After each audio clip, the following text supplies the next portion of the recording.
আল্লাহর মোহব্বত ছাড়া কিছুই দেখে না।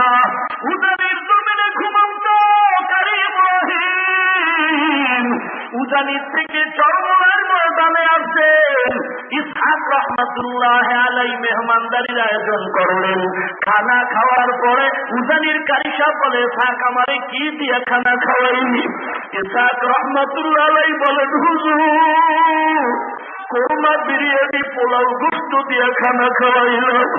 কারীম রহিম চিল্লায় করে, সর্বনষ্ট সর্বনাশ, আমার নফসরে আমি এত ভালো খানা পেই না, আমি তো বাবার দিকে দিয়ে আমার কলমটারে ঠান্ডা করি, আমার কলমের খানা তো বাবার দিকে,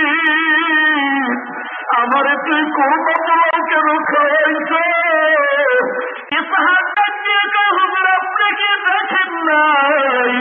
বলে আমি খানা বিক্রি খেয়েছি টের পাই নাই, কারণ আমার সাথে মাওলার গভীর সম্পর্ক।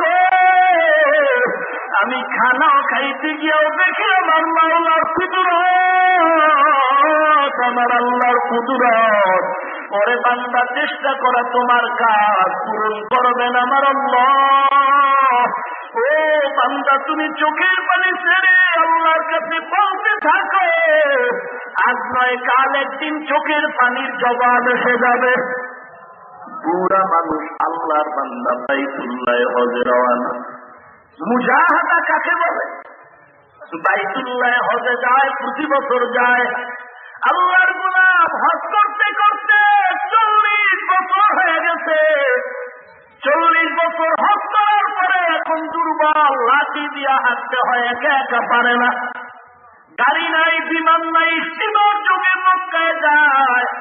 আজকে বলে নাতি চলো তুমি আমার সাথে চলো, আমি বাইতুল্লাহ সফর করবো, একা একা পারবো না, দুর্বল। আল্লাহর বান্দা নাতির সঙ্গে নিয়ে বাইতুল্লাহ জিয়ারতে রওনা হয়ে গেল। 40 বছরের পরে আজ 41 বছরে পড়ে গেল আল্লাহর ঘর জিয়ারতে। নাতির হাত ধরলো এক হাতে, আর এক হাতে লাঠি নিয়ে বাইতুল্লাহর মাতাফের চারদিকে ঘুরে আর বাইতুল্লাহর দিকে কান্না করে, আর জিব্বা নারায় নারায় বলে লাব্বাইক আল্লাহুম্মা লাব্বাইক, লাব্বাইক লা শারীকা লাক লাব্বাইক। নাতির হাতটা ধরে ধরে বাইতুল্লাহর চতুর্দিকে ঘুরে। আমার নবী বলে বাইতুল্লাহ এমন এক দামি ঘর, যারা তাওয়াফ করে 160টা রহমত মিনিটে সেকেন্ডে সেকেন্ডে বাইতুল্লাহর উপরে আসে। যারা তাওয়াফ করে তারা পায় 60টা, যারা তাওয়াফ করে না শুধু নামাজ পড়ে বাইতুল্লাহর কিনারায় তারা পায় 40টা।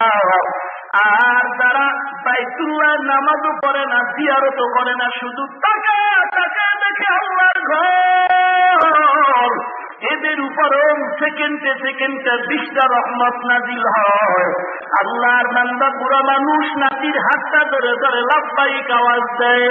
বান্দা বলে লাব্বাইক লাব্বাইক লাব্বাইক।